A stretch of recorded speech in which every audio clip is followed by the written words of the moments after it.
What up? It's your boy D, and welcome to another episode of the DA Experience. I got another review for you guys. This week I went and checked out Uncle Drew, and I have to actually say this is one of the harder reviews I've had to do recently. I'm trying to do this, not new thing, but I'm trying to go in with a completely open mind, and while the trailers may have looked a little silly, the movie looked like it might have been some fun. Unfortunately, I didn't like the movie, and I put the emphasis on I because when I was in the theater, people were laughing. They were actually enjoying it. I don't know if it's my sense of humor or what, but I just didn't find the movie funny. A problem for me is the fact that they tried too hard to pigeonhole the sentimental side of it and the funny side in it, and pretty much all of the jokes that I did laugh at or smirk at were ones I'd already seen in the trailer. There were actually two scenes in this movie that made me bust out laughing. The movie was only about an hour and a half long, but the main thing you wanted to see was the basketball, and to me there just wasn't enough of it. Another problem I had is that they pretty much had three narratives going throughout this movie. You had the main character, I can't think of his name, who, was an orphan, and he was looking for a family. I know orphan, right? Sounds a lot like Mike. What is it with basketball movies and being orphans? Okay, so he was an orphan, and he was like, he was looking for a family thing, but then they had this whole thing about he was trying to get up on this other guy type of thing. Like he was trying to beat him finally. Then they add this whole point about Uncle Drew, played by Irving, who actually did a pretty good job, is trying to, one, put his team back together to make up for something he did in the past, but also wants to show the young kids today what it means and how pure basketball can really be.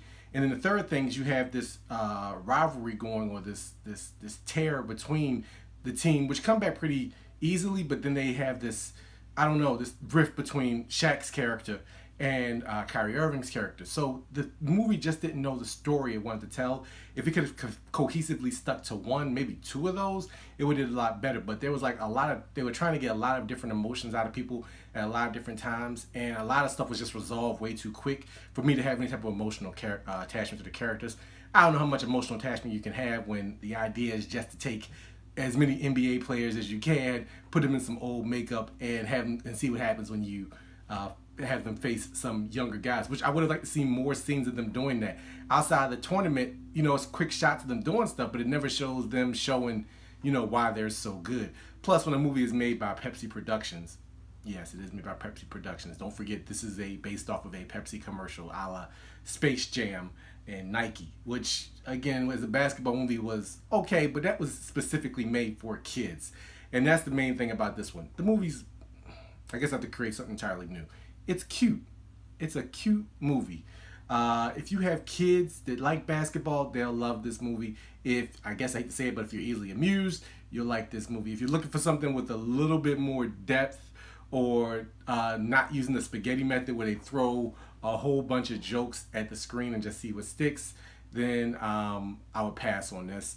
Wait for it to come on video. It's something you can put on. The kids would be enjoying it. And I mean little kids, not like The Incredibles 2 or something by Disney, or even Pixar or DreamWorks. This is something for little children to enjoy, though they try to sneak some adult jokes in, but it just doesn't work. So in all, I would pass on this movie. If you saw it and you thought it looked fun, go check it out.